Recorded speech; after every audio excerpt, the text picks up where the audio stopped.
Boa noite a todos. Que a graça e a paz do nosso Senhor Jesus esteja presente na nossa vida. Amém, queridos. É muito bom retornar, hein? É muito bom estar de volta. É muito bom tirar as férias, descansar um pouco também. Foi muito importante. Obrigado, pastor Kevin, pelo cuidado com a igreja. Foi uma bênção ter esse tempo precioso do Senhor. Ficar com a dona Fernanda, com a Helena, com o sofá. Então, foram meus companheiros nessas férias. Então foi muito bom. Estava compartilhando com o irmão Aníbal ali, né? O corpo da gente descansa, a cabeça não, né? Mas a gente vai tentando, né, se dar aquela descansada também na cabeça. E foi muito bom, né? Eu ouvi de um pastor amigo, achei muito interessante essa frase dele. Quando você sai da rotina, de alguma forma você acaba descansando, né? Então realmente foi isso que aconteceu, mas muito bom voltar. Né? O José dirigindo a música aí, o Thiago cuidando dos cultos de oração. Uma bênção para nós ver os irmãos servindo, né, e cuidando da igreja. E agora nós retornamos com as baterias recarregadas, pastor. Vamos nós, né? Firme e forte para a honra e glória do Senhor.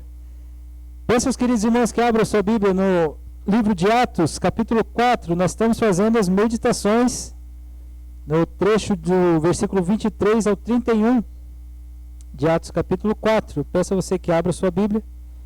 Nós vamos continuar as meditações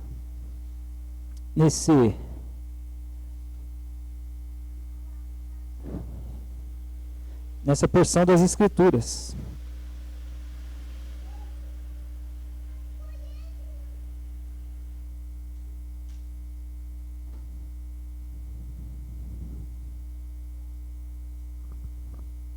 Livro de Atos, capítulo 4, versículo 23. Vou fazer leitura aos irmãos, minha tradução revista e atualizada. Peço que os irmãos acompanhem a palavra de Deus. A palavra do Senhor nos diz assim, livro de Atos, capítulo 4, versículo 23. Uma vez soltos, procuravam os irmãos e lhes contaram quantas coisas lhes haviam dito os principais sacerdotes e os anciãos. Ouvindo isto, unânimes, levantaram a voz a Deus e disseram: Tu, soberano Senhor, que fizeste o céu, a terra, o mar e tudo o que neles há, que disseste por intermédio do Espírito Santo por boca de Davi, nosso pai, teu servo. Por que se enfurecem os gentios e os povos imaginaram coisas vãs? Levantaram-se os seis da terra e as autoridades ajuntaram-se a uma contra o Senhor e contra o seu ungido, porque verdadeiramente se ajuntaram nessa cidade contra o teu santo servo Jesus, ao qual ungiste, Herodes e Pôncio Pilatos, com gentios e gente de Israel, para fazerem tudo o que a tua mão e o teu propósito predeterminaram. Agora, Senhor, olha para suas ameaças e concede aos teus servos que anunciem com toda a intrepidez a tua palavra, enquanto estendes a mão para fazer curas, sinais e prodígios por intermédio do nome do teu santo servo Jesus. Tendo eles orado, tremeu o lugar onde estavam reunidos. Todos ficaram cheios do Espírito Santo e com intrepidez anunciaram a palavra de Deus. Senhor, obrigado por essa noite, Deus. Obrigado por esse tempo na nossa semana, onde nós retiramos para orar ao Senhor, para suplicar ao Senhor, reconhecer o que o Senhor tem feito na nossa vida e principalmente quem o Senhor é. Obrigado por esse tempo, Senhor Deus. Abençoa-nos para que possamos entender esse texto, viver de acordo com a verdade da tua palavra, Senhor Deus, para que possamos agradar ao Senhor no nosso dia a dia, Senhor. Sê conosco, Pai, que o Espírito Santo do Senhor fale ao nosso coração, é o que nós te pedimos, em nome de Jesus. Amém. Amém. Irmãos, nós estamos vendo nessa porção do versículo 23 ao versículo 31 as evidências de uma igreja que ora. Nós já olhamos a partir do versículo 23 até o versículo 24, a parte A, que uma evidência de uma igreja que ora é uma igreja que vive em comunhão. Nós vimos lá que uma vez soltos, Pedro e João, depois da cura daquele homem coxo, no capítulo 3, onde as autoridades foram questionar, as pessoas estavam tendo o coração delas ali transformados pela palavra de Deus.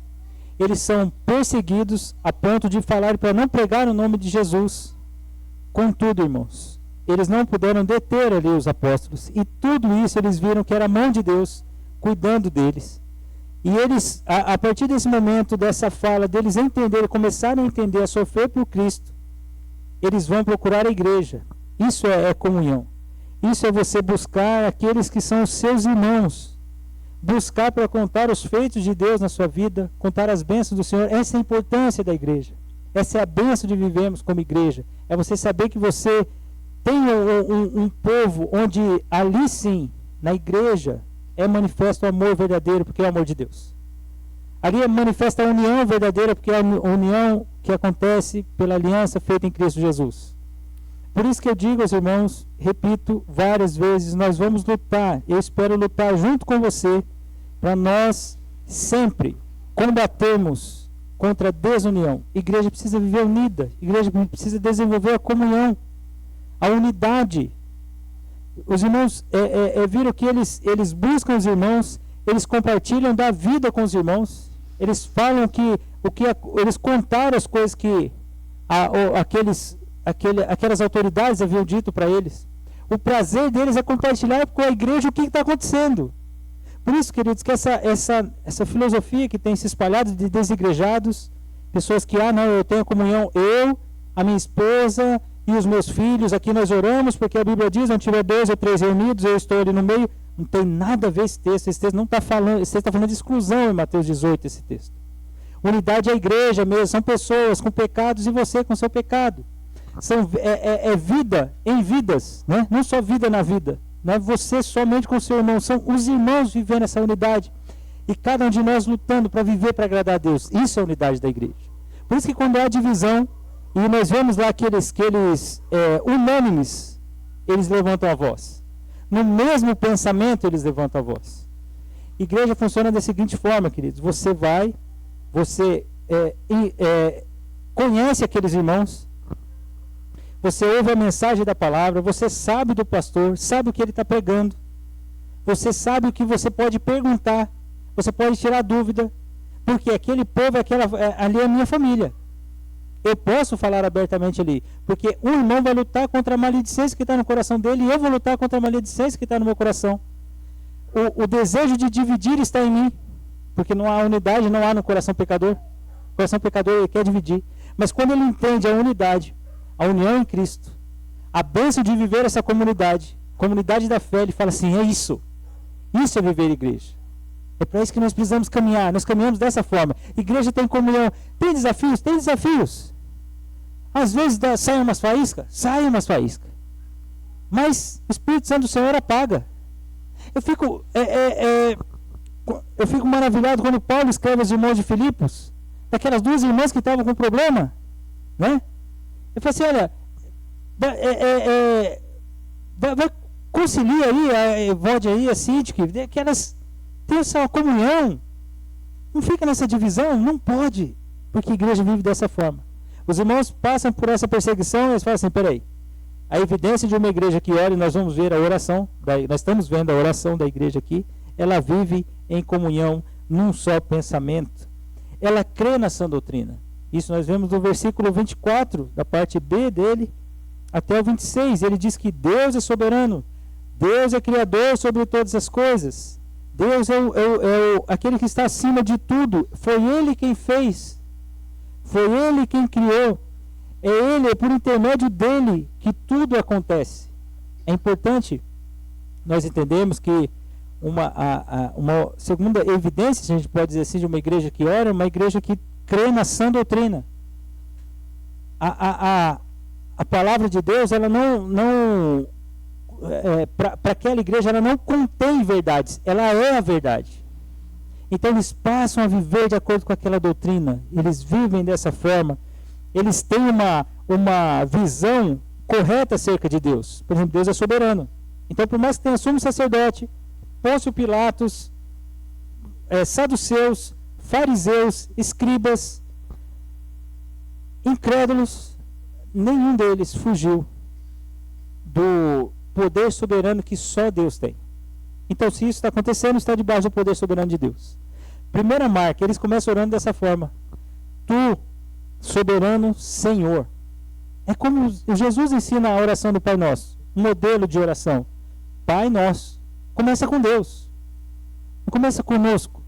Eles falam: Senhor, o Senhor é soberano, o Senhor fez o céu e a terra, inclusive o Senhor fez Pôncio Pilatos, o Senhor fez o sumo sacerdote, o Senhor fez os saduceus, o Senhor fez escribas, o Senhor fez os fariseus, o Senhor nos fez. O Senhor fez tudo.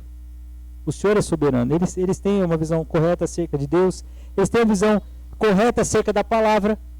Olha só, no versículo 25, que disseste por intermédio do Espírito Santo, por boca de Davi, nosso pai e teu servo. Ou seja, o que é basilar para eles? É o que está escrito. E naquele momento não estava o cânon fechado no Novo Testamento, não é à toa que Lucas está escrevendo aqui o livro de Atos, está relatando para nós no livro de Atos. O que eles vão trazer à memória? Eles vão trazer o que Davi escreveu. Eles vão falar do Salmo 2. Eles vão dizer que os gentios se enfurecem, os povos imaginam coisas vazias, vãs. Se levantam os reis da terra, se levantam as autoridades, eles se juntam, eles se unem. Para quê, queridos? Para ir contra o servo Jesus. Então, a visão correta acerca da palavra. Eles têm uma visão correta acerca da fé que eles têm. Então, uma igreja que ora, ela tem essa sã doutrina. Ela crê nessa sã doutrina. Ela fala, peraí, a palavra, o pastor, o professor, ele vai ensinar a palavra. Eles vão viver de acordo com a palavra. Eu vou viver de acordo com a palavra. O meu irmão vai viver de acordo com a palavra. Nós vamos viver de acordo com a palavra. Então, é assim, essa é a marca da igreja do Senhor. Essa é uma marca da igreja que ora. Então, uma outra evidência também de uma igreja que ora é que ela compreende algo muito importante: a oposição contra Deus. Eles sabem que, assim, irmãos, o mundo não é uma igreja. É estranho ver igreja trazer o mundanismo para dentro dela, visto que o mundanismo é contra o Senhor. E mundanismo a gente sabe que não é somente, também é através das roupas, dos trejeitos, mas também tem as músicas, tem as ideologias, tem as filosofias que vão entrando. E aí você fala assim, nossa, isso não parece mundanismo, isso parece legal, isso parece ser bom, mas isso não agrada a Deus. Então, uma visão correta, compreender corretamente essa oposição a Deus é fundamental.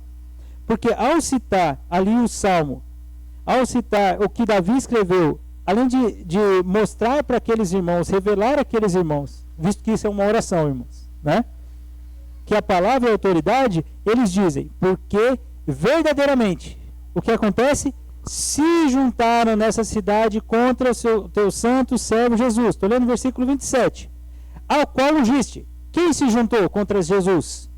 Herodes, Pôncio Pilatos, gentios e gente da terra. Ali engloba todos. Então são os judeus, são os não-judeus, são as autoridades, seja elas quem forem, seja Pôncio Pilatos ou seja Herodes. Eles se juntam. E é uma marca dos ímpios se juntar. Irmãos, é preciso que nós percebamos isso. Quando eu digo aos irmãos da unidade da igreja, que nós precisamos lutar juntos para desenvolvermos a ela, é porque nós conseguimos enxergar claramente a unidade nos ímpios. Os ímpios se unem facilmente. Sejam pelas filosofias, sejam pelos propósitos, sejam pelos desejos, sejam pelos prazeres. Eles se juntam. Você vê, Herodes rapidamente com Pôncio Pilatos e agentes da terra e os judeus, ambos concordaram com a crucificação de Jesus. Por quê? Porque isso já estava escrito, a autoridade da palavra. Mas eles entendem que é a oposição ao Senhor. É preciso que nós, como cristãos, nós entendamos isso. Olha, nós somos crentes. O que nós precisamos fazer para este mundo? Demonstrar o amor de Cristo. Pregar o Evangelho. Viver a fé. Quando nós vivemos a fé, queridos, é uma luz que brilha para aqueles que não conhecem o Senhor. Essa é a bênção de ser um cristão.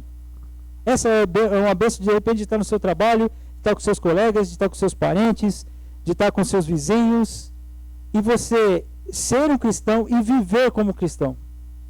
Essa é a bênção. Entender que aqueles que não conhecem a Deus, eles são contra Deus. Essa oposição, ela é verdadeira e é preciso que compreendamos, e nessa oração os irmãos claramente deixam claro que eles precisam entender que há uma oposição contra o Senhor, há uma unidade nos ímpios, mas tem o versículo 28.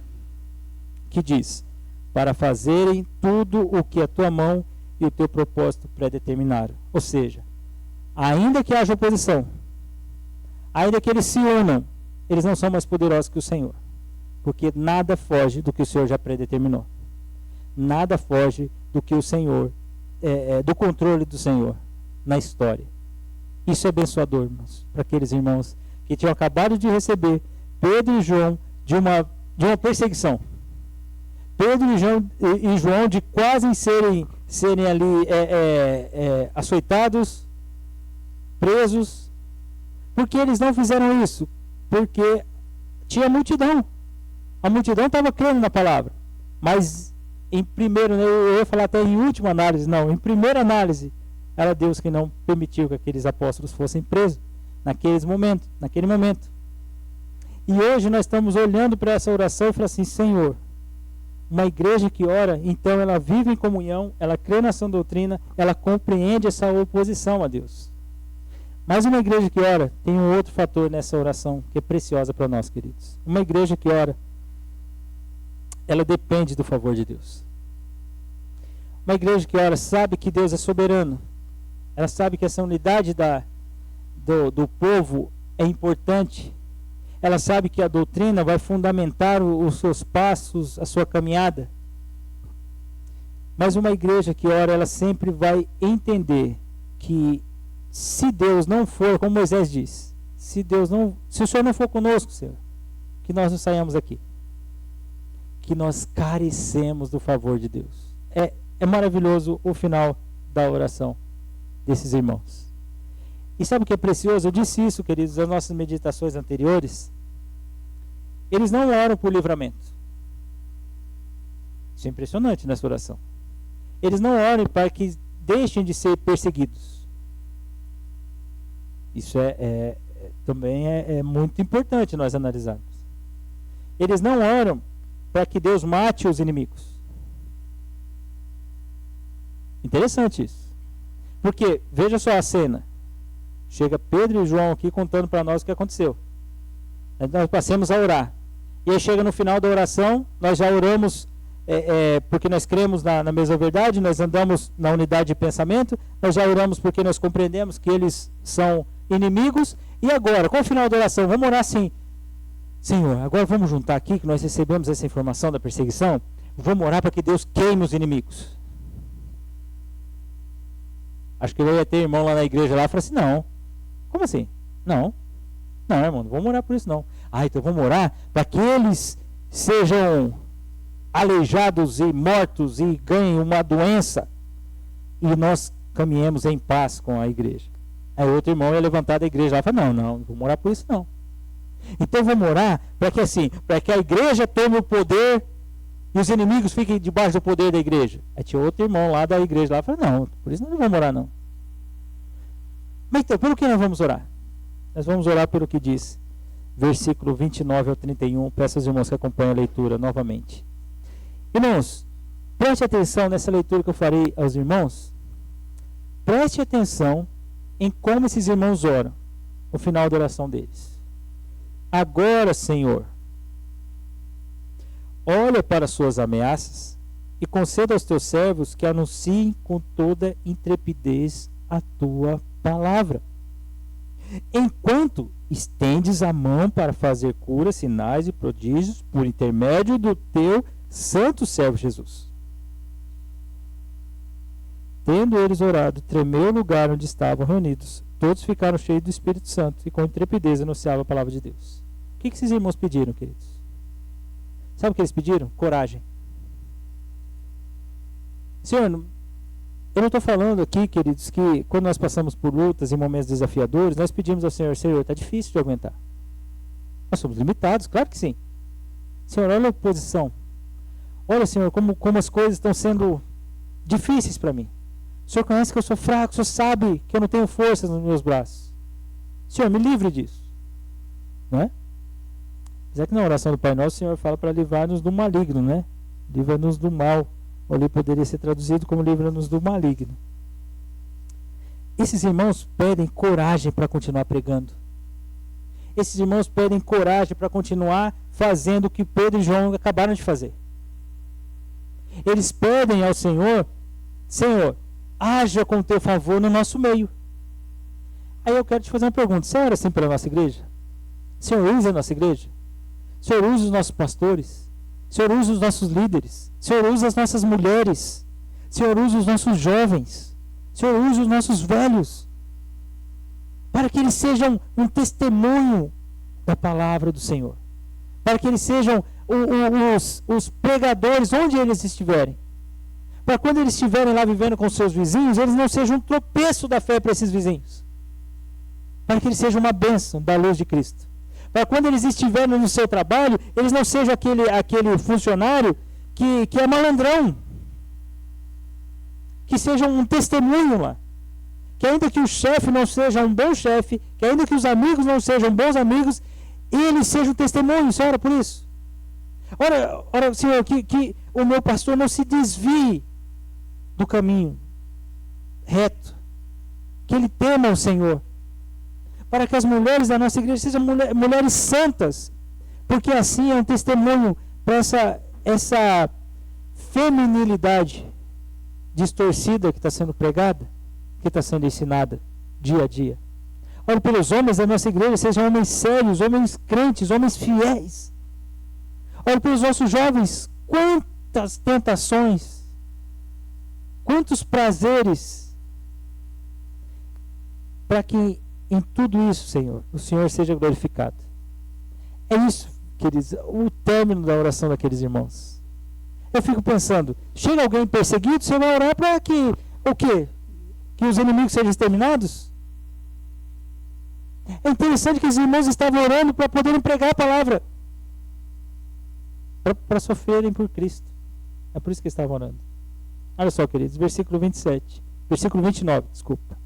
Agora, ou seja, Senhor, nesse presente momento. Agora, Senhor, olha para as suas ameaças. Aqui, queridos, o que eles estão dizendo é, Senhor, observa atentamente o que eles estão fazendo. É literalmente fala assim, Senhor, estamos entregando nas tuas mãos tudo aquilo que está sendo feito contra o Senhor. Ainda que ataque Pedro e João, ainda que ataque a nós, ainda que seja uma perseguição aos que estão te seguindo, Senhor, olhe atentamente por isso. Senhor, observe isso. Senhor, esteja atento diante do que eles estão fazendo. Eles estão rogando, queridos, pelo cuidado do Senhor. Entregar ao Senhor. Precisamos entregar ao Senhor muitas das coisas que têm acontecido no nosso país. Com certeza, meus irmãos. Com certeza.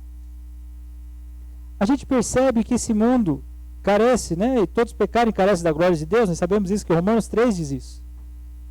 Esse mundo carece de Cristo. Esse mundo carece do Evangelho. Você olha o mal cada vez maior. Cada vez pior.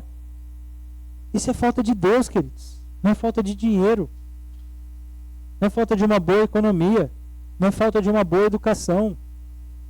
Você caiu nessa falácia?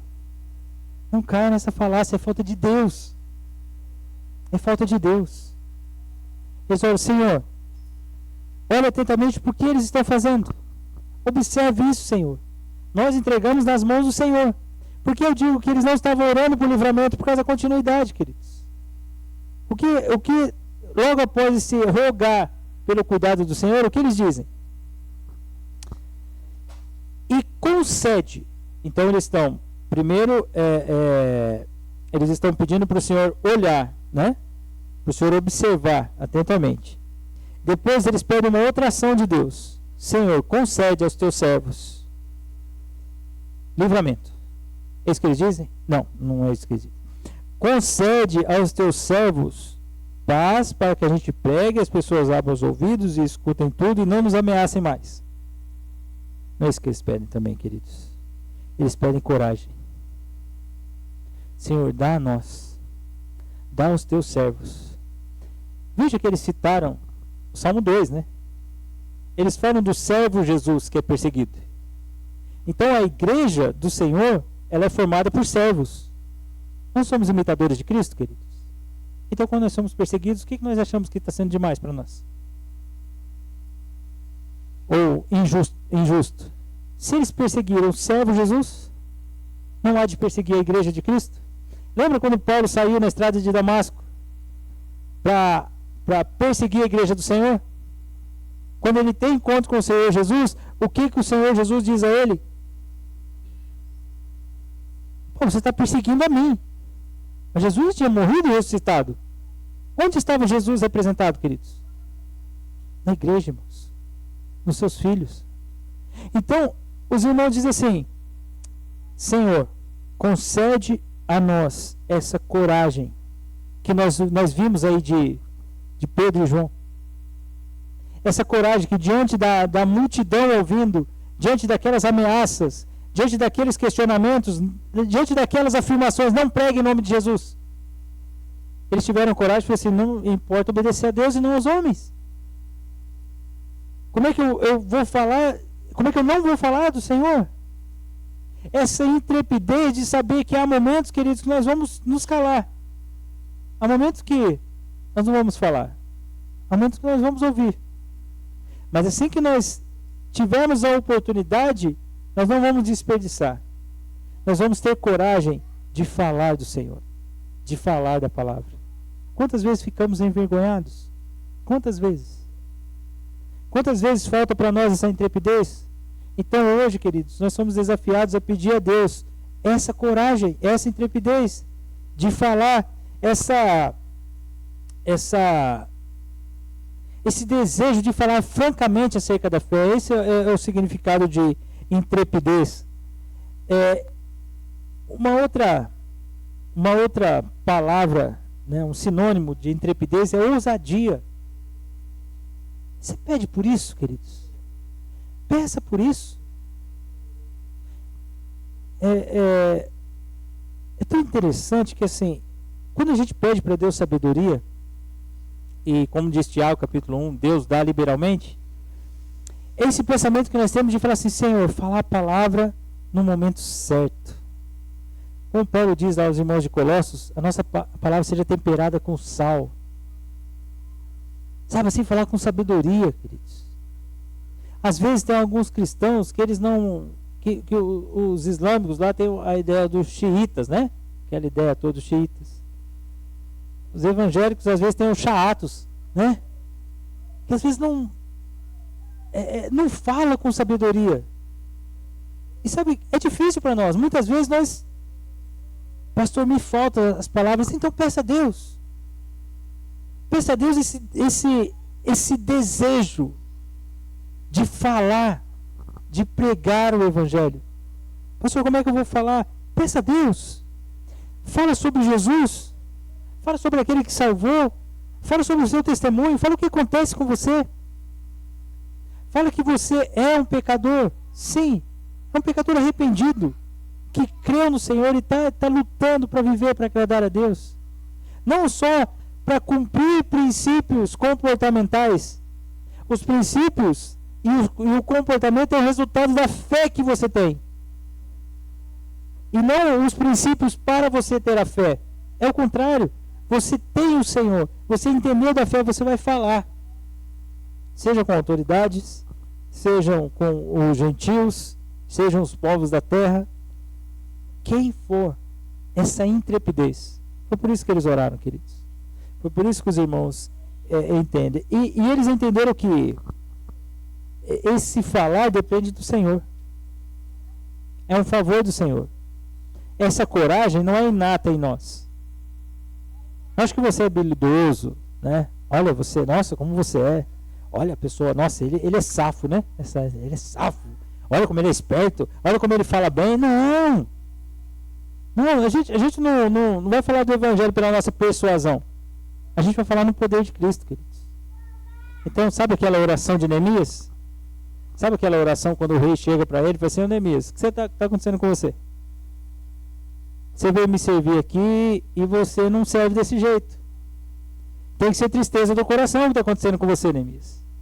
Neemias já havia ouvido há 4 meses atrás que o povo lá de Jerusalém estava passando por privações. O que Neemias fala? Não, Neemias é um homem esperto, né? Neemias tem as palavras. Neemias, então, vai agir com aquela persuasão. Não, o texto diz claramente que Neemias ora. Sabe aquela oração breve de falar: Senhor, eu preciso falar agora. Senhor, eu preciso dizer. Essa pessoa chegou para mim e falou que está triste e não há razão mais para viver. Essa pessoa chegou para mim e falou assim: não, realmente, esse mundo é assim mesmo E eu também sou assim, e a gente tem que ser mal, porque a gente mata um leão por dia. Se não for assim, passa por cima da gente. Aí você ouve aquilo, você fala: Senhor, me dê sabedoria de falar para essa pessoa que a gente não pode pagar mal com mal. E como é que eu vou explicar para ela? Só tem uma forma dela entender, quando ela compreender o Evangelho. Aí ela vai entender que você dá uma face e vira o outro lado. Aí ela vai ter a fé. Vai ser nesse momento: Senhor, então me dê sabedoria, preciso falar agora. Eu estou na fila aqui. Estou na fila do pão. Ela me perguntou. Eu não sei como falar. Mas eu vou falar sobre a minha fé. Queridos, nós precisamos dessa intrepidez. Nós precisamos dessa coragem para falar acerca daquele que nos salvou. O texto continua. Então eles pedem por essa intrepidez. Mas eles sabem, queridos, que as coisas acontecerão quando Deus agir. Quando Deus agir, as coisas elas vão acontecer. Por isso que eles suplicam pelas ações de Deus. É o que eles dizem na continuidade do versículo 30. Enquanto o quê? Enquanto nós estamos falando com intrepidez. Enquanto o Senhor está olhando por essas ameaças que eles estão fazendo. Enquanto o Senhor estende a mão para fazer curas, sinais, prodígios, por intermédio do nome do teu santo servo Jesus. O que eles estão rogando aqui, queridos? De novo, essa é a bênção de nós entendermos o contexto ali. Qual a notícia que eles receberam? Que havia um coxo que estava lá no templo. Depois da informação que o texto diz que ele tinha 40 anos. Né? 40 anos que ele sofria com essa doença. Então, eles entenderam que assim, peraí, Senhor, o fato daquele coxo ter sido curado foi uma ação do Senhor. Essa ação do Senhor fez com que os povos crescem. As pessoas que estavam ali, foi quase 5 mil, o texto diz, creram. Então, eles creram. Por quê? Porque foi no nome do Senhor que aquele coxo foi curado. Vira uma página da sua Bíblia, queridos, capítulo 3.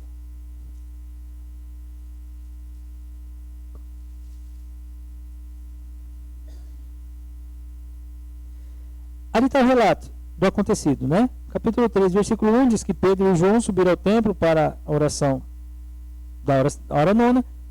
Era levado um homem coxo de nascença, o qual punha-se diariamente à porta do templo, chamada Formosa, para pedir esmola aos que entravam.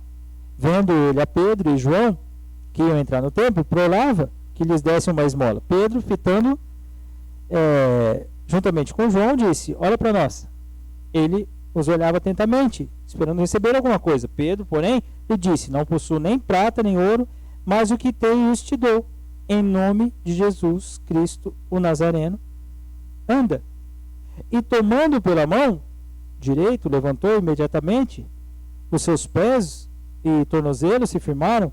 De um salto se pôs em pé, passou a andar e entrou com eles no templo, saltando e louvando a Deus. Viu todo o povo a andar e a louvar a Deus. E reconheceram ser ele o mesmo que esmolava, assentando à porta formosa do templo, e se encheram de admiração e assombro por isso que lhe acontecera. Apegando-se a ele, a Pedro e a João, todo o povo correu atônito, para junto deles no pórtico, chamado Salomão. À vista disso, Pedro se dirigiu ao povo, dizendo: israelitas, por que vos maravilhais disto? Ou por que fitais os olhos em nós, como se pelo nosso próprio poder ou piedade o tivéssemos feito andar? É uma pergunta que Pedro faz. Então, vocês estão achando que foi por causa do nosso poder? Versículo 16. Pela fé em o nome de Jesus é que esse mesmo nome fortaleceu a este homem que agora vedes e reconheceis. Sim, a fé que vem por meio de Jesus deu a este saúde perfeita na presença de todos vós. Então os próprios apóstolos disseram: foi por Jesus que isso aconteceu. Está achando que foi por causa do nosso poder? Foi pelo nome de Jesus que esse homem foi curado à presença de vocês.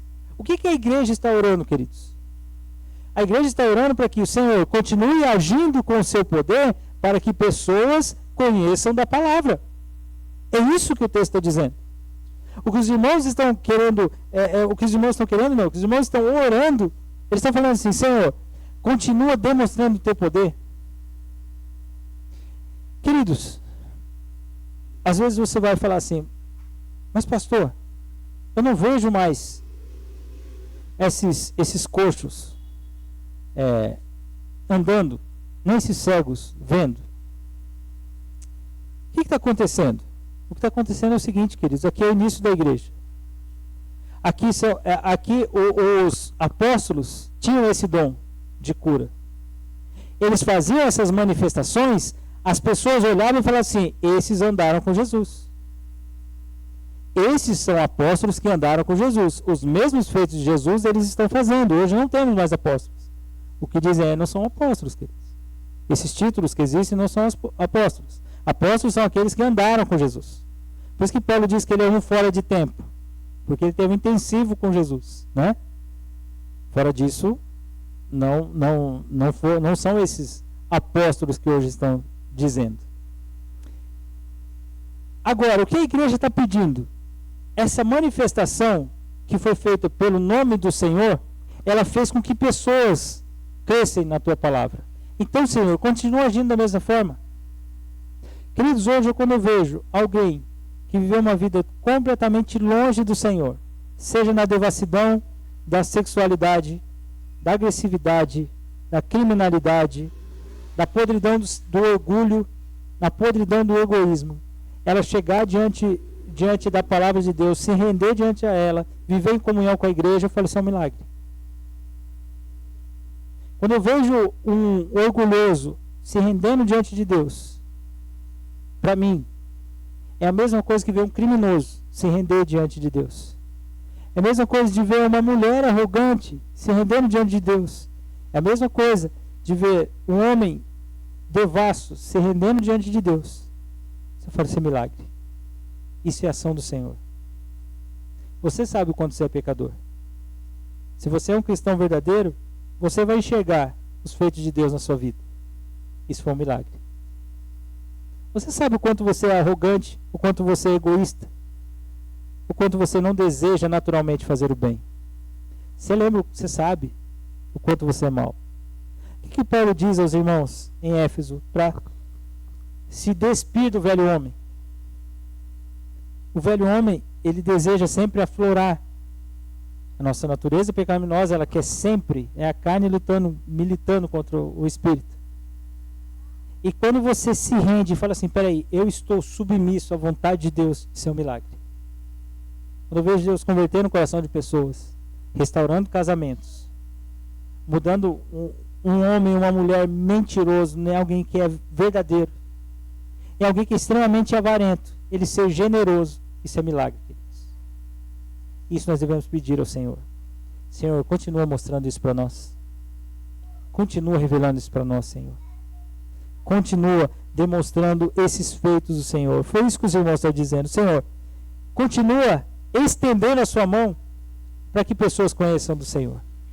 Para que essa intrepidez que nós pedimos, esse olhar do Senhor diante da realidade que nós estamos sendo ameaçados, nós consigamos, Senhor, demonstrar para as pessoas esses sinais e prodígios que o Senhor tem feito. Senhor, continua agindo. Agora, olha que bênção isso, queridos. Não houve exaltação de Pedro, muito menos de João.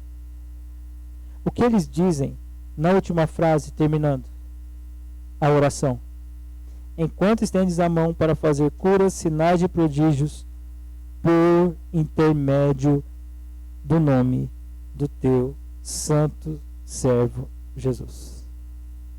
Pelo nome dele que as coisas acontecem. Quando eu vejo pessoas se exaltando, se dizendo cristãs, eu só entendo que essa pessoa não leu, por exemplo, Atos capítulo 4. Essa pessoa não tem Deus como soberano.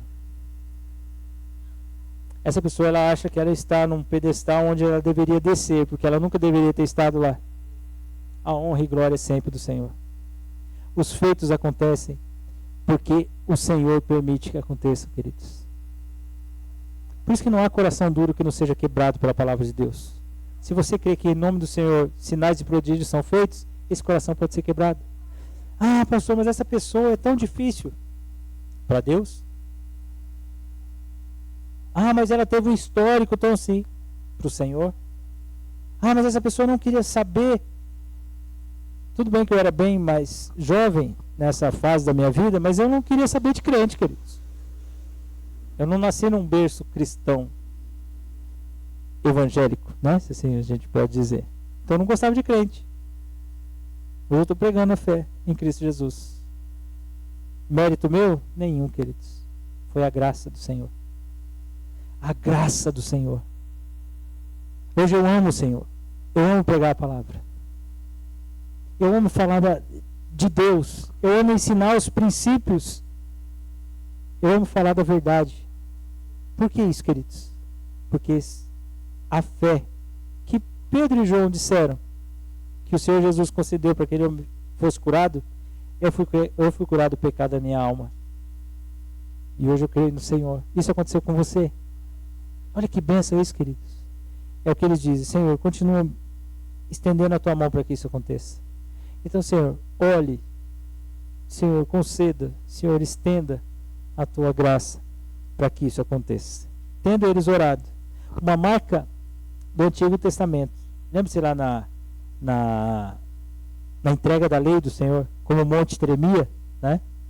É uma demonstração da resposta do Senhor. Então, queridos, tendo eles orado, tremeu o lugar onde estavam reunidos. Todos ficaram cheios do Espírito Santo e com intrepidez anunciaram a palavra de Deus. Importante aqui, queridos, aqui não é o segundo batismo. Não tem segundo batismo. A própria carta aos Efésios diz que é um só batismo, né? Um só Senhor. Aqui o que eles estavam, queridos, eram irmãos cheios do Espírito Santo, com aquela finalidade, a qual o Senhor Jesus havia dito para eles em Atos capítulo 1, versículo 8. Lembra a pergunta dos discípulos: Senhor, esse é o tempo de restaurar o reino? O Senhor Jesus diz: não compete a vós saber o tempo ou a época, mas recebereis poder ao descer sobre vós o Espírito Santo, e sereis minhas testemunhas, tanto em Jerusalém, Judeia, Samaria e confins da terra. Por que eles receberiam aquele poder? Para que eles receberiam aquele poder? Para ser testemunha, queridos. Esse poder que eu e você temos. A questão é que nós temos orado para que o Senhor nos dê essa intrepidez. Esse poder para eu falar da verdade do Senhor com toda a coragem, para anunciar esse evangelho que transformou minha vida, esse evangelho que cura almas, que transforma corações. Você ora por isso, meu irmão? Você precisa orar por isso? Eu preciso orar por isso. Nós carecemos dessa coragem, não é inata em nós. Não enxergue dessa forma. Ah, pastor, mas fulano é assim, ciclano é assim. Não, queridos. Às vezes essas pessoas estão confiando nelas mesmas. Agora você e eu, não. Nós queremos ser uma igreja que ora. Então uma igreja que ora, ela vai desfrutar desse poder de Deus. Mas ela vai suplicar ao Senhor para que o Senhor continue agindo. Ela vai pedir toda intrepidez para pregar a palavra de Deus. Ela vai rogar ao Senhor que olha a nossa volta, Senhor. Nós carecemos da tua proteção.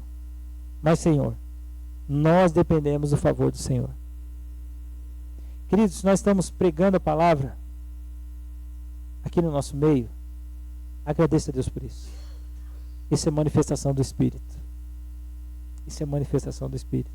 Se você está conhecendo a verdade está ficando clara a você, e Deus tem utilizado este meio. Está situado na Rua Henrique Almeida Aragão, número 25, Conjunto Residencial Dom Pedro I. Louva o Senhor.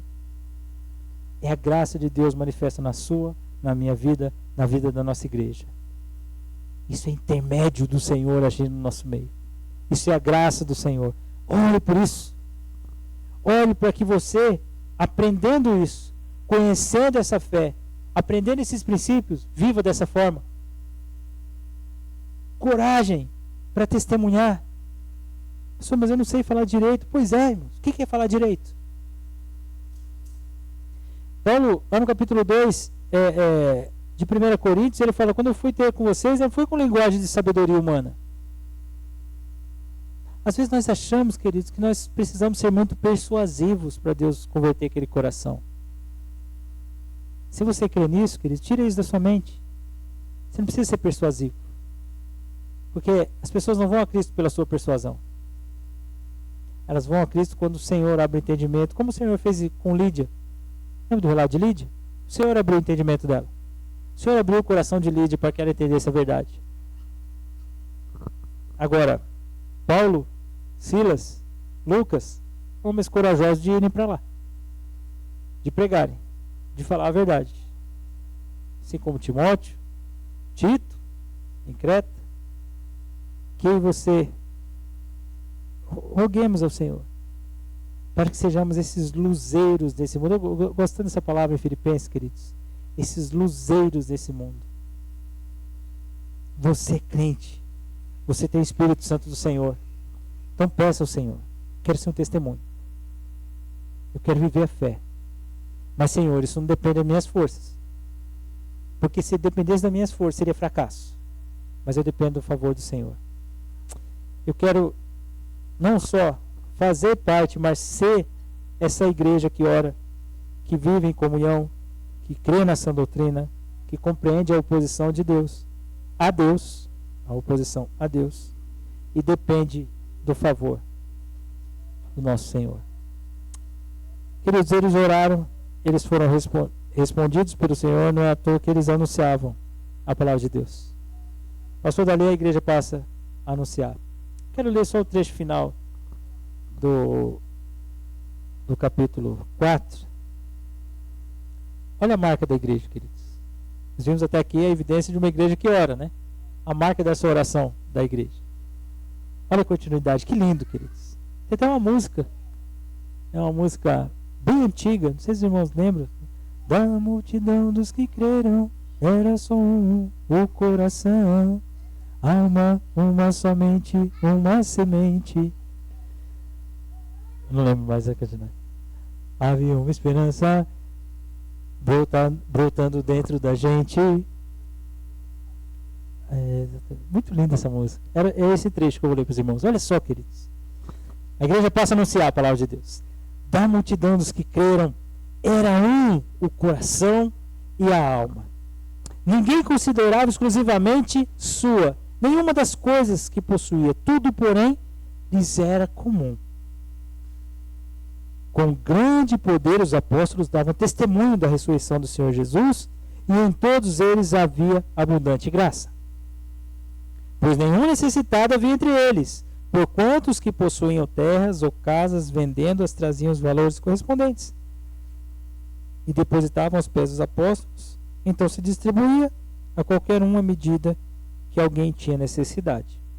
José, quem os apóstolos deram sob o nome de Barnabé, e quer dizer filho da exortação, levita natural de Chipre, como tivesse um campo, vendendo, trouxe o preço e o depositou aos pés dos apóstolos.